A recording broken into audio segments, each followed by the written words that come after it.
The statistics show alcohol sales have skyrocketed during this pandemic. In response, more people may be diving into what's known as Dry January. Joining us live on the 9 is the founder and the CEO of Cutback coach Nick Allen. Hey, Nick, thanks for being with us. Hey, thanks so much for having me. I'm excited to be here. Yeah, of course. You know, if there's one solid wellness trend out there, you could say it's Dry January, even pre-pandemic, and even more importantly so now. But cruising through your website, you say it's good, but you got to do it the right way. Can you expand on that a little bit? Yeah, so I think a lot about healthy drinking in the same way I do about kind of managing diet and exercise. So for a lot of folks who go on these kind of 30-day Whole30s or really restrictive diets, much like Dry January, what tends to happen at the end of those 30 days is that they immediately revert back to their old habits, and you see them kind of immediately go back to their old baselines. And so what Cutback Coach is really here to help folks do is, in addition to doing resets like Dry January, which we think are great and are great ways to kind of reset your health, is also come off of these dry months with more instilled better habits around when and how much you drink. And so Cutback Coach's system is really about long-term habit change rather than kind of these, short-term, yo-yo kind of fad diety type experiences. Right.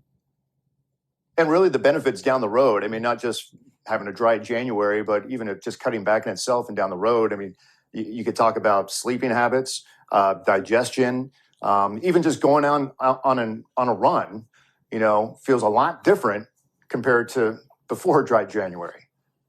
Yeah, that's absolutely right. And it turns out that even small changes to your drinking habits can have a really profound impact on your overall health and wellness. So as you mentioned, things like improving your sleep quality, helping to accelerate your weight loss and diet goals by cutting out some of those empty calories, and generally kind of waking up feeling kind of more mentally clear and improving your productivity. So small changes to your drinking habits can have, really profound impacts on your overall health and wellness. It's a great place to focus if you're looking for a wellness upgrade. A lot of people, when they talk about this too, it's like, God, it's just, do I have to do, especially this pandemic? I have friends say, no, I'm not doing it this year because of all the stress related to it. But what about just having small goals instead of just going cold turkey, right? Just make yourself have little goals day in and day out. Yeah, I think that's a great approach. If you feel like you're drinking a little bit more now than you were maybe a year ago, you're not alone. It turns out 3 out of 4 people are drink more in 2020 than they did in 2019. And so now is a great time to just kind of evaluate our collective relationship with alcohol. And it doesn't need to be this all or nothing approach. It doesn't need to be, cutting drinking out entirely or pursuing a path of no drinking.